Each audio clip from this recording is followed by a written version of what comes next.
Shalom, meus amigos, um bom dia a todos vocês. Agora são 7h30 da manhã. Como vocês podem perceber, eu literalmente amanheci o dia aqui no Kotel Maravi e a razão para isso é evidente. Mais do que nunca, nosso povo precisa que as nossas orações tenham kavaná, tenham a intenção, o desejo verdadeiro de ver nosso povo ser abençoado nesse momento tão importante da história do povo judeu. Portanto, nada melhor do que fazer as orações aqui no Kotel Maravi para podermos reunir esses sentimentos verdadeiros que nos conectam com o Criador. Nós já tivemos inúmeros minyan agora na parte da manhã. Outros ainda chegam para fazer suas orações e eu já terminei as minhas orações matinais e destinei esse tempo agora para compartilhar com vocês uma reflexão poderosa.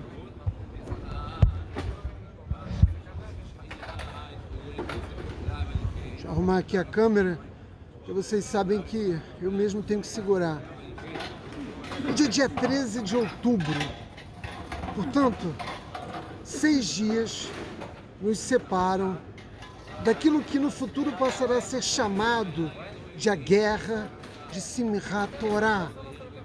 6 dias se passaram em que nós tivemos oportunidade de testificar um conjunto de eventos que, como eu já chamei a atenção em outras ocasiões, passaram a se tornar inesquecíveis na história das nossas vidas, da nossa geração, e também na história do povo judeu.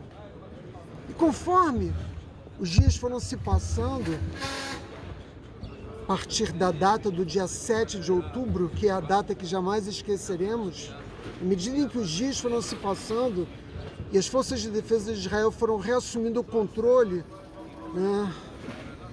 territorial, militar do Estado de Israel, os relatos das barbaridades foram chegando mais e mais. E a verdade, por completo, foi se revelando, se decantando, da mesma forma como um bom café turco, em que nós temos que esperar o pó assentar no fundo do copo para podermos aproveitar tudo aquilo que ele pode nos oferecer. E preciso, antes de mais nada, dizer: a sociedade israelense, nosso povo, está marcado psicologicamente com danos irreversíveis para muitos de nós. Para muitos de nós, os acontecimentos que tiveram lugar no dia 7 de outubro vão muito além das consequências, humanas, militares, políticas, econômicas que eles tiveram, dizer respeito à nossa própria alma. E eu fico pensando, uma vez que devo constatar essa realidade, como é difícil a vida daqueles que não têm fé. Ela se torna quase insuportável, porque nós, que não perdemos a nossa fé e que acreditamos na governança de Deus no mundo, não depositamos a nossa fé na humanidade, mas numa inteligência superior. Uma inteligência superior que criou o homem para fazer o bem, que mantém, que sustenta a vida, sobretudo para trazer felicidade aos seres humanos. Ora, quem não acredita nisso e aposta todas as suas fichas na humanidade, ao ter conhecimento das atrocidades, das barbaridades que foram praticadas no dia 7, no dia 8, e mesmo agora, dentro do território de Gaza, no qual nós temos mais de 100 reféns do nosso povo, mulheres estupradas, jovens assassinados. Percebam, os jihadistas do Hamas ligam com o telefone celular dos sequestrados para as mães, e dizem o seguinte: seu filho. Obviamente que quando a mãe recebe a ligação existe uma esperança, né, de que finalmente o seu ente querido tenha se libertado. E sabe o que eles fazem? Matam, ou torturam, ou violentam na frente da mãe e do pai os seus filhos. Então, essas barbaridades, esses atos de uma ignomínia e de crueldade inimagináveis continuam tendo lugar. Uma pessoa que não tem fé, certamente, diante desses eventos, vai perder a fé que ela deposita na humanidade. Mas nós, que depositamos a nossa fé não nas ações humanas, ainda que reconhecemos o papel fundamental que nós, seres humanos, temos na criação, porque nós somos sócios de Deus na criação, nós confiamos plenamente no governo de Axé no mundo. E não na existência de uma moral humana que deva prevalecer sobre o padrão moral estabelecido na Torá. Ou seja, os homens mudam seu pensamento, a sua forma de interpretar a realidade, os valores que os orientam, mas a Torá não. Os valores contidos na Torá são valores divinos, que nos foram oferecidos como o maior dos presentes que Deus deu à humanidade. Portanto, não existe mobilidade, não existe flexibilidade nesses valores, porque eles estão consagrados de uma forma imemorial. Vejam, nós seres humanos temos muitas declarações, a Declaração Universal dos Direitos do Homem, convenções internacionais que protegem os portadores de necessidades especiais, que protegem os idosos. Nós temos resoluções que inclusive disciplinam o que é permitido e o que não é permitido na guerra. Eu não preciso dizer a vocês que o Hamas violou todas essas declarações, todas essas resoluções, todas essas convenções ao qual ele jamais aderiu.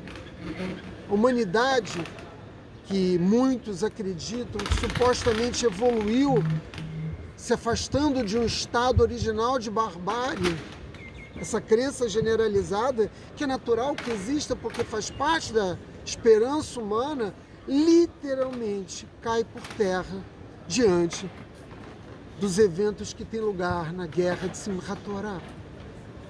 Por isso, é tão chocante para nós termos conhecimento da decapitação, mutilação de crianças e bebês fuzilados, pessoas queimadas vivas, conforme denunciado por Netanyahu nas suas recentes declarações, e também da consternação, indignação expressa pelo presidente norte-americano, que num discurso brilhante, de maneira clara e direta, nos lembra que o mal, né, se manifestou, continua se manifestando nesses dias aqui na terra de Israel. De modo que a nossa inteligência humana, a nossa razão, a nossa lógica, simplesmente não consegue processar aquilo que para a maioria de nós não faz qualquer sentido, é impensável. Eu tenho certeza que você, do outro lado da câmara, concorda comigo, é impensável, né? Matar uma mulher que está grávida e abri-la e retirar o seu bebê que ainda nem nasceu e puni-lo por supostos crimes que ele sequer teve a oportunidade de cometer. Vejam, é por isso que nós seremos para sempre assombrados por tudo aquilo que está tendo lugar, que teve e que está tendo lugar em Israel nesses dias. É tudo impensável. E o nosso assombro, na verdade, não é um assombro apenas dos eventos. Nós somos assombrados por velhos inimigos, inimigos que voltam, geração após geração. O Hamas e os seus líderes não são almas novas. A maldade que eles lançaram contra o povo judeu, que vai ser classificada como parte do ódio antissemita, não é algo novo. mas algo que vem de milhares de anos atrás e que continuam geração após geração se manifestando. Toda essa selvageria, toda essa barbárie repetida incontáveis vezes contra o meu povo. Século XXI, nada mudou, nada mudou. Portanto, o conflito que tem lugar em Israel não tem nada a ver com disputas territoriais e nem mesmo com aspectos religiosos. Não faria o menor sentido que nós reconhecêssemos que tais atos de selvageria fossem motivados por terra. Uma terra que, aliás, é muito pouco produtiva quando o nosso povo não controla ela, e pedras. Os analistas políticos são rápidos em dizer que onde há petróleo, há sangue, há guerra. Mas Israel não tem petróleo. Israel não tem riquezas naturais. Na verdade, essa terra só tem valor para nós por causa do nosso vínculo espiritual com ela. As análises da sociologia política simplesmente não se encaixam no contexto de Israel. O que vale para o resto do mundo não vale, né, para o povo judeu, sobretudo aqui na terra de Israel. E é por isso que as nossas guerras, os nossos conflitos acontecem sempre de uma maneira completamente diferente de tudo que nós temos no resto do mundo. Saibam vocês que as guerras de Israel não são estudadas nas academias militares, como West Point nos Estados Unidos, ou a Academia Russa, que agora eu não me lembro o nome russo, simplesmente porque os resultados delas são impossíveis de serem, né, racionalizados. E quando o decreto celestial, que foi selado em Yom Kippur, desceu ao mundo, determinando que todos esses eventos tivessem lugar, ou seja, permitindo que todas essas atrocidades fossem desferidas contra o nosso povo, literalmente abrindo as portas do inferno na terra de Israel. Porque é disso que se trata. Nossos inimigos do passado foram autorizados a desferir, né, tamanha violência contra o nosso povo. Essas almas encarnam todo esse ódio, todo esse mal, toda essa ignomínia dos nossos inimigos do passado. O Ramã está entre nós. Os ismaelitas, assim como os descendentes de Esav, eles voltam geração após geração, nos lembrando que nós somos judeus. Eles não deixam que nós nos esqueçamos dessa verdade simples. Israel tem estado em guerra por quase toda a sua história. E nós não somos uma fé prosélita. Nós não queremos conquistar corações, almas, mentes das pessoas com as nossas verdades imemoriais. E as pessoas é que se aproximam de nós. Como eu fico feliz de imaginar você aí do outro lado da câmera, me ouvindo, se nutrindo da sabedoria judaica, buscando salvar a sua alma, mas foi você que veio até mim. Não fui eu que fui atrás de você. Claro que a tecnologia que nos permite essa comunicação facilitou muito, né, essa aproximação. Mas é sempre bom lembrar, foi você que veio até aqui e isso é um mérito para você. E nós temos estado em guerra, como eu disse, por quase toda a nossa história. E a pergunta evidente é por quê? Se somos um povo tão pequeno, nunca tivemos um grande exército e mesmo agora não temos um grande exército. Existe, evidentemente, como parte do antissemitismo, a mística de que o exército de Israel é um exército incrível. É tão incrível que nós temos que pedir ajuda dos Estados Unidos, porque não temos artilharia suficiente, porque não temos aviões suficientes para lidar com inimigos que batem à porta das nossas diferentes fronteiras. O governo americano, em todas as épocas, tem sido um aliado fundamental para a existência de Israel, independentemente de qualquer juízo que se possa fazer a respeito da política externa norte-americana. Israel não tem vocação de império, como tem os Estados Unidos, a Rússia, a China, a Índia, o Reino Unido. Nós nunca agredimos nenhuma outra nação. Nós só queremos viver, sempre quisemos viver em paz naquela terra, menos de 2% do Oriente Médio, que nos foi dado pelo Criador, para que nós vivêssemos servindo ao Eterno aqui, na terra de Israel. Como eu disse, uma terra sem petróleo. Imagina se tivesse riquezas naturais, como ouro ou diamantes.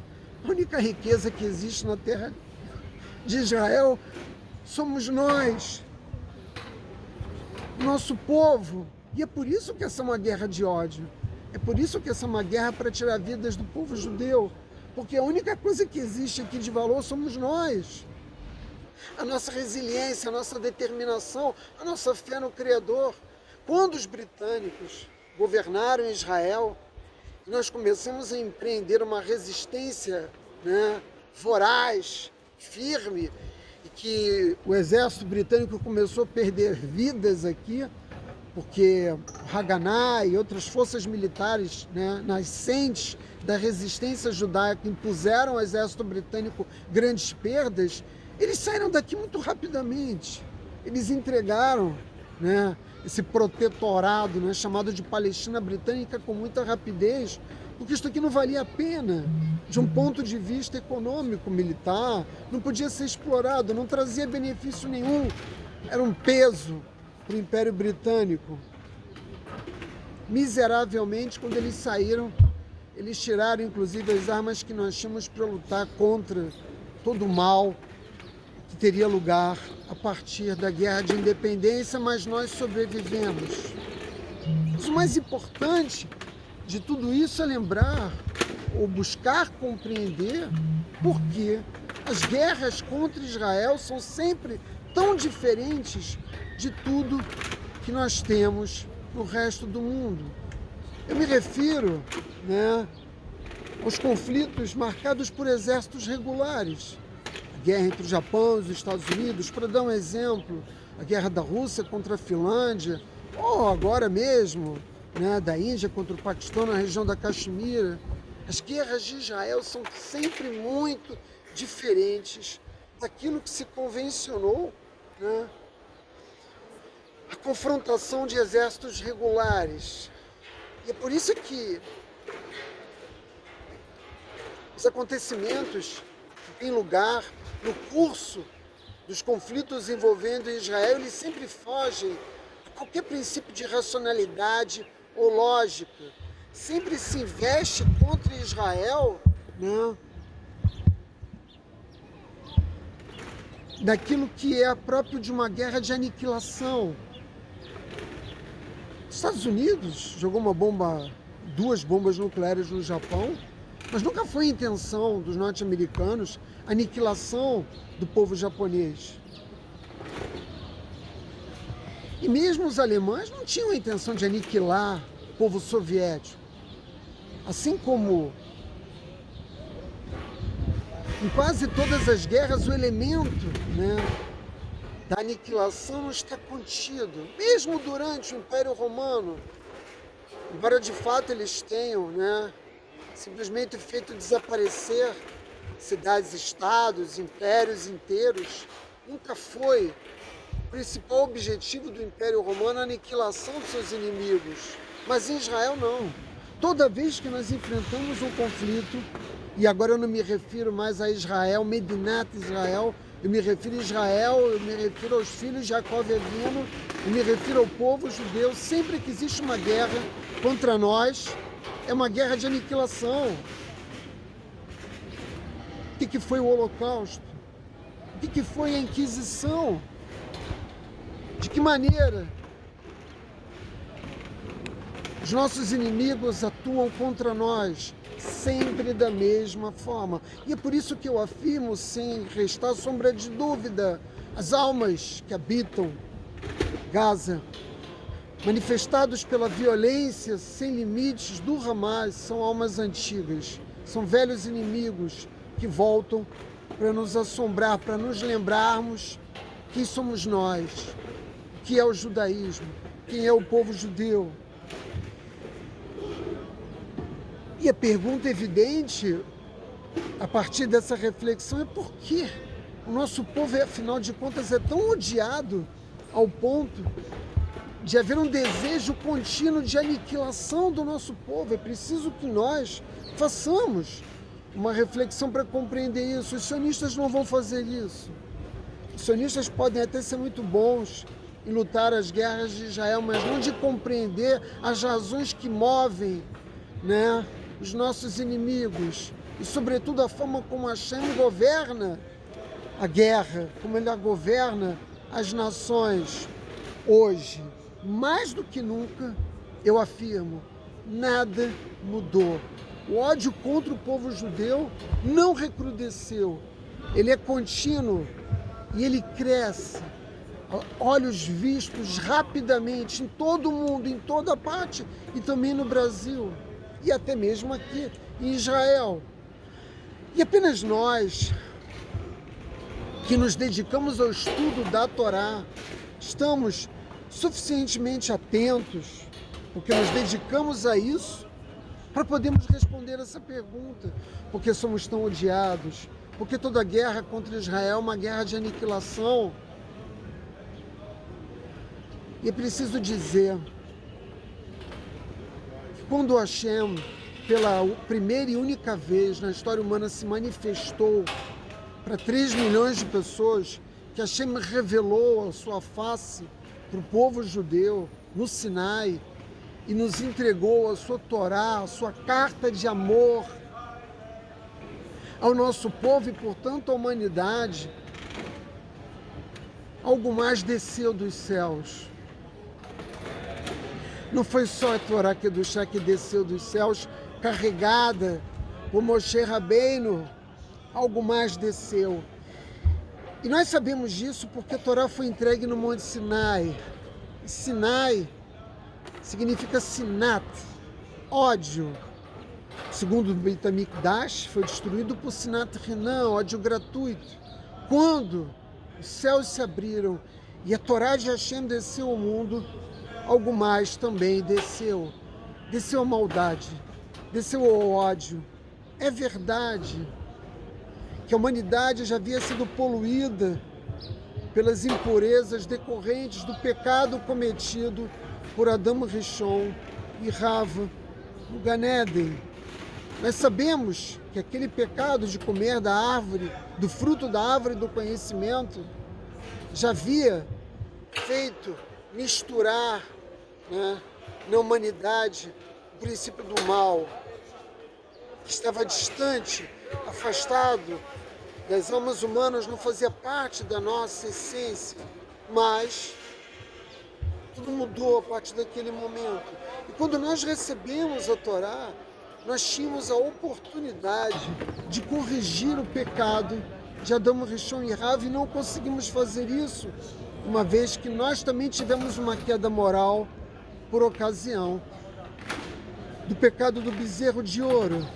Então o que desceu, meus amigos, foi a maldade, foi o ódio in natura, da forma mais violenta possível com a qual ela se manifesta. E aí você, do outro lado da câmara, vai perguntar, mas por que, Átila, isso aconteceu? Por que Deus permitiu que isso acontecesse? Porque é dessa forma que o Criador governa o mundo. E aí você vai perguntar, mas que forma, Átila? Em equilíbrio. O equilíbrio da governança de Hashem no mundo.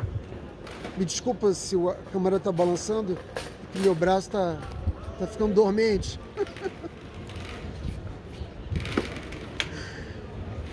É preciso haver equilíbrio entre as forças que operam no mundo físico. Mas qual é a finalidade desse equilíbrio? Garantir a cada um de nós a possibilidade de exercitar de fato o livre-arbítrio. Pois vejam, se Hashem se manifestasse agora aqui, no Kotel Amaravi, se a presença divina fosse revelada à humanidade com toda a sua verdade, os homens não teriam mais escolhas a fazer. Por quê? Porque a verdade estaria de uma tal forma manifesta que aos homens não caberia mais qualquer opção.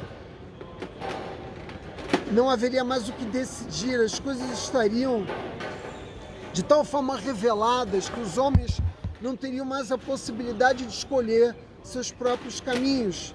E se é verdade que o mundo é sustentado, né, por esse equilíbrio, entendam, eu já tive a oportunidade de dizer isso em outras ocasiões, por esses binômios, bondade, maldade, saúde, doença, riqueza, pobreza, dor, alegria, se todos esses elementos se apresentam na existência humana, são sempre como um instrumento fundamental para que os homens possam fazer as suas próprias escolhas. Ora, se isso é verdade, também é verdade que quanto maior luz for criada no mundo, maior serão as forças do obscurantismo. É o que nós estamos vivendo aqui em Israel. Nós estamos nos aproximando do momento de desenlace final do conflito entre a bondade e a maldade no mundo. Forças se agigantam ao redor da órbita terrestre esperando esse momento. Que momento, Átila? O toque do shofar, que dará início a esse conflito, que dará início ao final dos tempos. Portanto, na medida em que o povo judeu avança iluminando o mundo, não é iluminando com o Prêmio Nobel de Economia e Medicina, como nós tivemos outros dois nos últimos 10 dias, não é dessa iluminação a que eu me refiro, da nossa capacidade de produção de conhecimento, de descobertas humanas que melhoram as nossas vidas. Eu me refiro de iluminação espiritual, de luz trazida dos mundos espirituais para o mundo físico.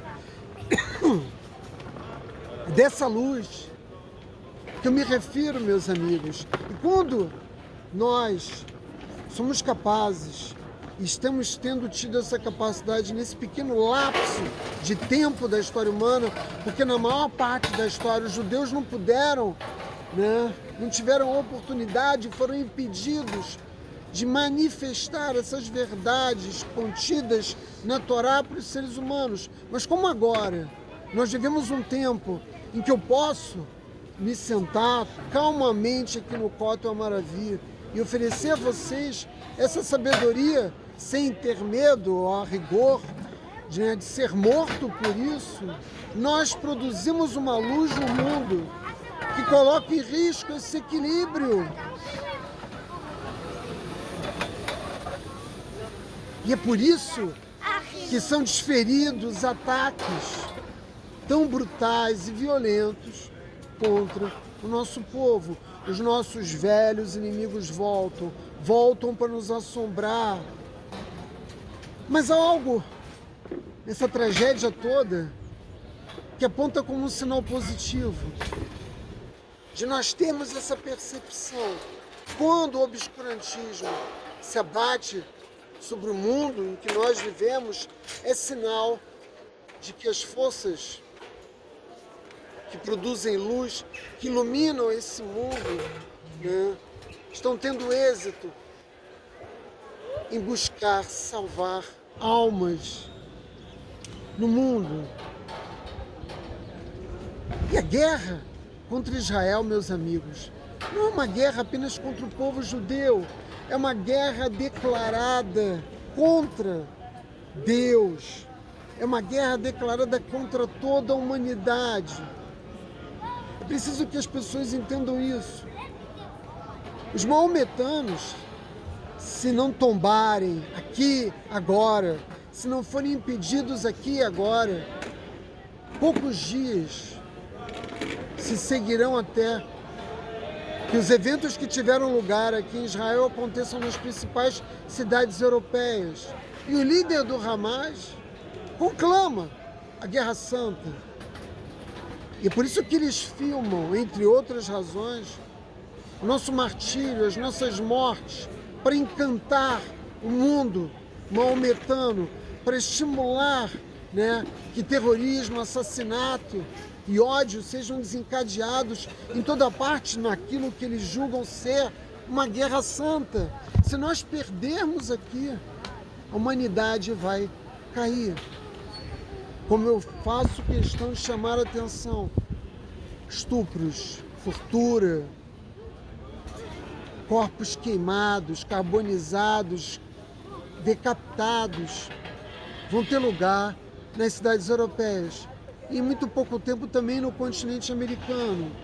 Então nós precisamos vencer. Essa não é uma guerra apenas física, essa é uma guerra espiritual. E nós temos que ter aqui no mundo físico uma vitória dessa batalha espiritual. É disso que se trata, meus amigos. Eu vou virar a câmera que eu quero que vocês vejam um pouco o Kotel e as pessoas orando, porque eu preciso trocar o meu braço também e segurar a câmera com outro braço, porque eu ainda tenho mais uma ou duas coisas para dizer para vocês. Deixa eu virar aqui.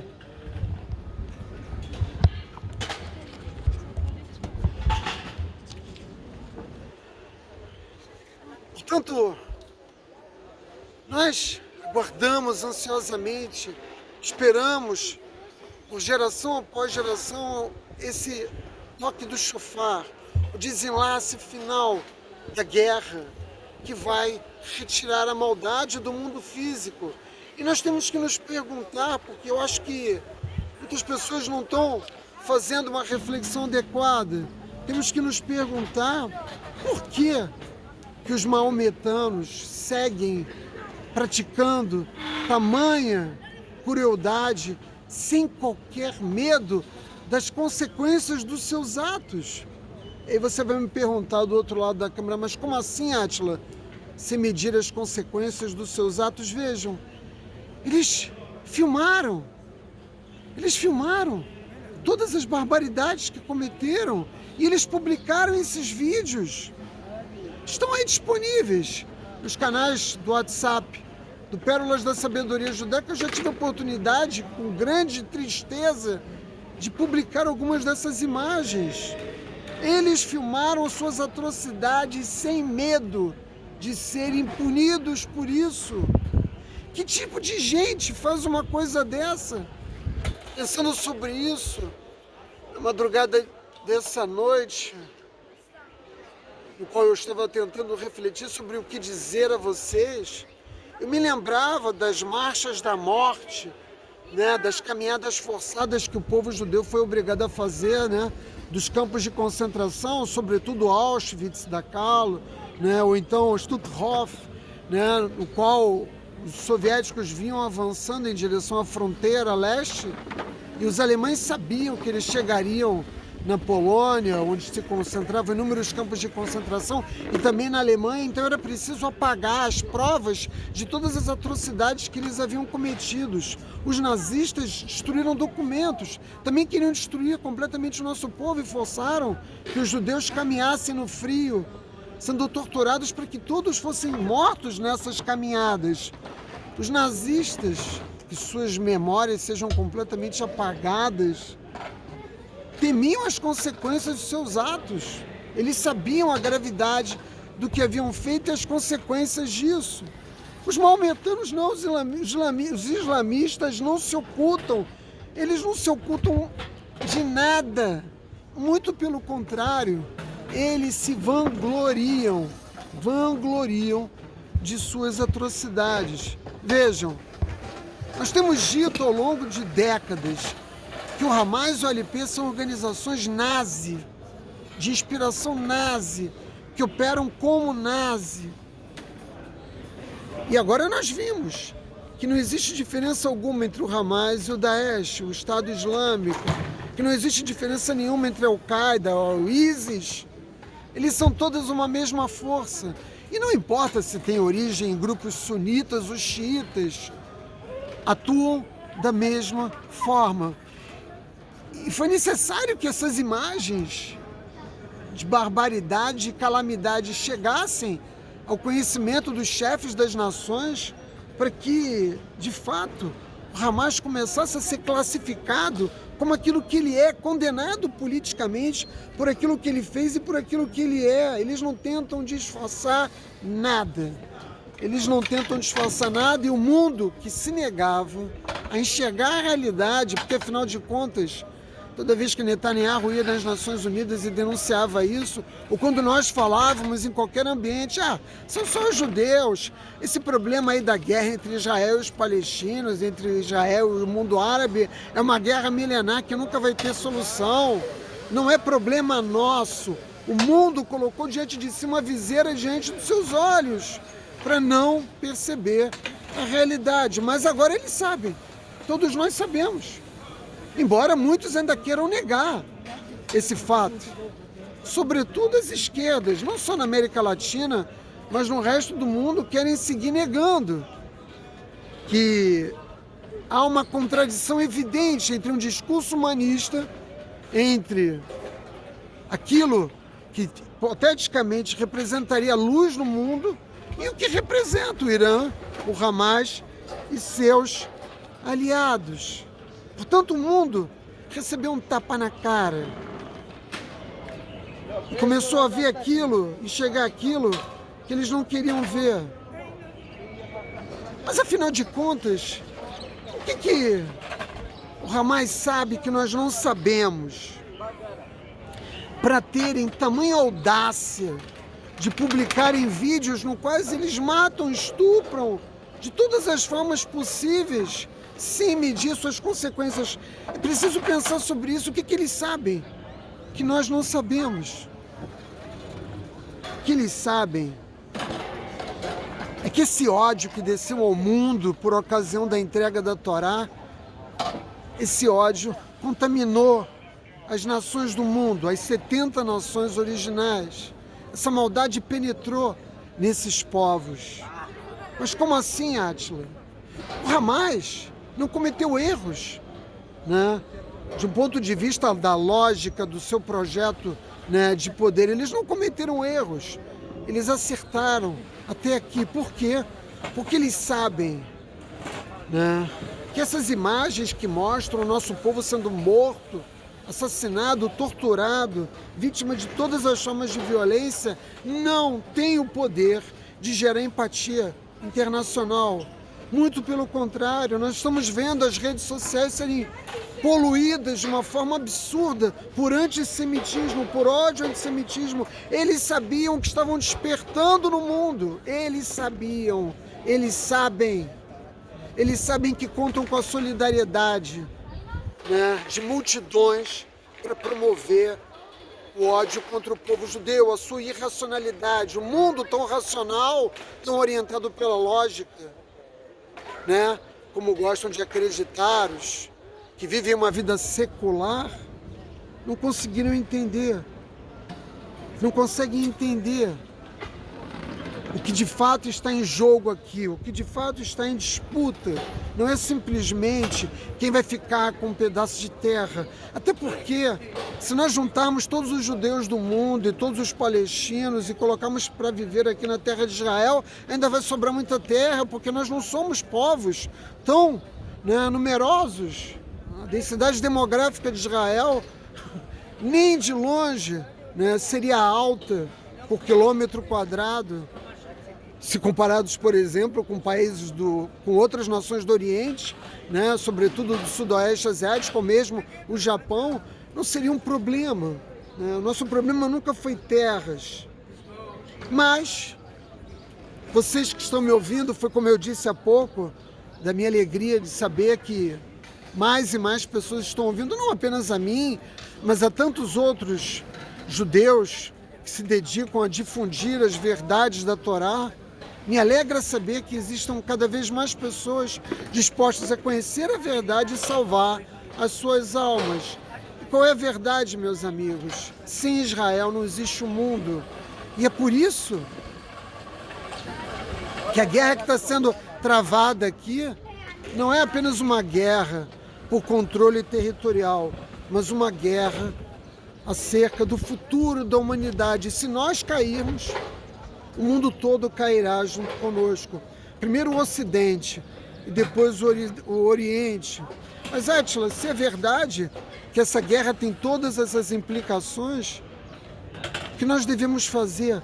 Como nós devemos lutar? Eu já disse no vídeo anterior que muitas pessoas querem vir à terra de Israel para lutar contra o Hamas, e nós estamos recebendo os judeus do mundo inteiro, né? E sobretudo reservistas que se encontram no Brasil, vários inclusive, que estão retornando porque o governo de Israel convocou todas as nossas forças de reserva para lutar contra o Hamas, e sabendo da possibilidade de nós enfrentarmos o Hezbollah na nossa fronteira norte. Eles sabem, o Hamas sabe que a maior fé que existe no mundo não é a cristandade ou o islamismo, ou muito menos o judaísmo. A maior fé que anima o mundo, meus amigos, sabe qual é? Ela tem outro nome, ela se chama antissemitismo. Essa é a maior fé que anima os homens.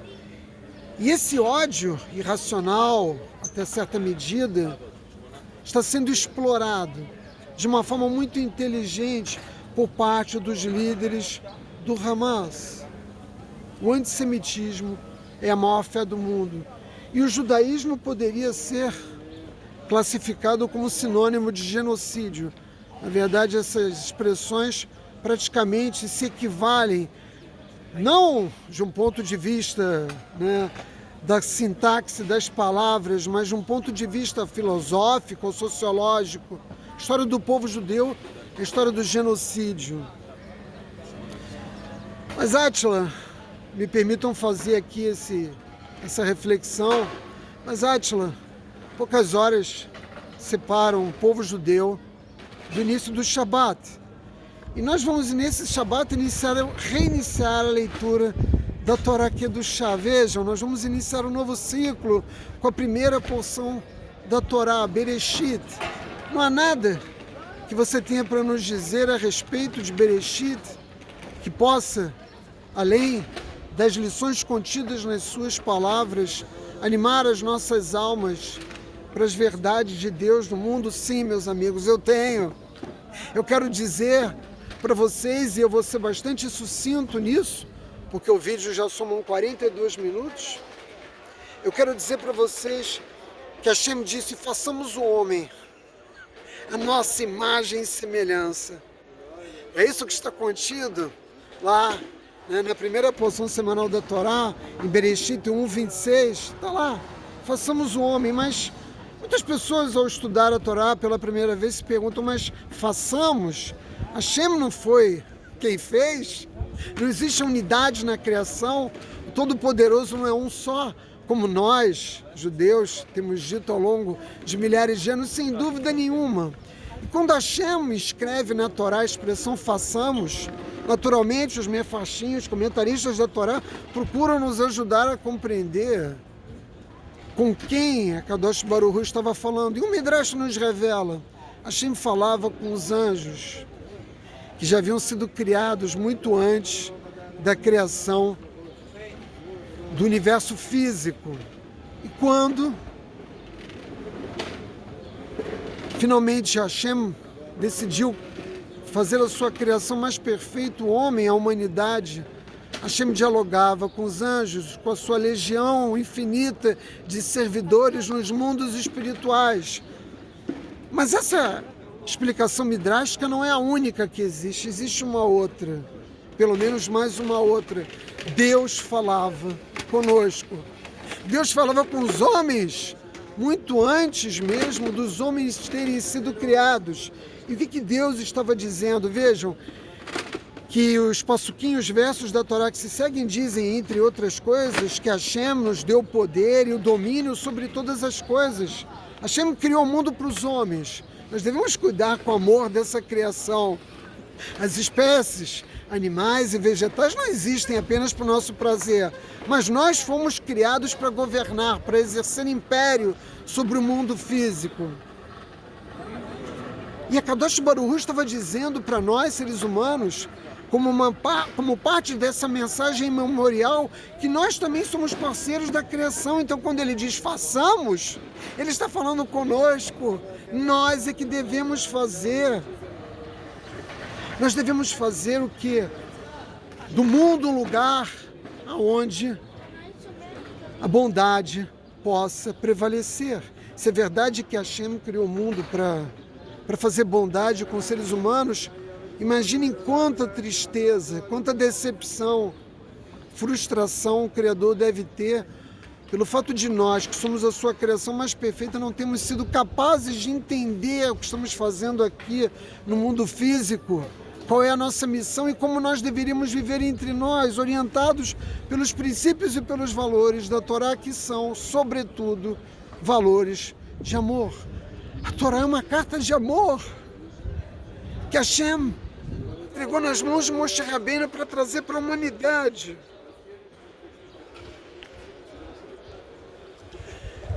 Nunca nos esqueçamos disso. Nós somos os governantes do mundo físico, nós seres humanos, e nós precisamos fazer desse mundo físico um lugar onde Deus possa voltar a viver. E Hashem só descerá dos mundos espirituais novamente para habitar a sua casa, o Beit HaMikdash, que descerá dos céus aqui do outro lado desse muro, que é apenas uma parede de contenção da maior de todas as maravilhas criadas por Hashem. Nós precisamos triunfar na nossa guerra contra o Hamas, triunfar na produção de luz no mundo, no combate ao obscurantismo existente ainda no mundo, para que nós possamos trazer Deus para voltar a viver conosco. Cada ser humano, judeu ou não, que adquire a consciência disso, vai nos apoiar, vai estar ao nosso lado nessa luta que marca o fim dos tempos, não o fim da história humana. Hashem nos prometeu 1000 gerações ao povo judeu. Nós ainda estamos muito longe de alcançar o tempo em que se esgotará a missão do povo judeu no mundo físico. Hashem quer voltar a viver conosco, Ele está nos pedindo isso. Toda vez que nós somos acometidos de grandes desafios, como esse terrível que atravessamos agora na terra de Israel, uma mensagem do Criador: regressem para mim, voltem em techuvá, para os meus ensinamentos, para as lições que Moshe Rabbeinu, o maior de todos os meus profetas, ofereceu ao povo judeu. Assim como levamos Ramã, o Amalequita, ao catafalso, né? Tiramos a vida dele, de seus filhos, nós vamos fazer o mesmo com Hamas. Porque não há como produzir luz no mundo enquanto essas almas seguirem habitando a orbe terrestre. Nós triunfaremos, nós venceremos não apenas a guerra contra o Hamas, nós venceremos a guerra contra a maldade no mundo. Essa é a missão do povo judeu. E aqui, tendo o Kotel Maravi como testemunha disso, eu convido vocês a nos se unir ao nosso povo nessa guerra pelo mundo, meus amigos. Shabbat Shalom.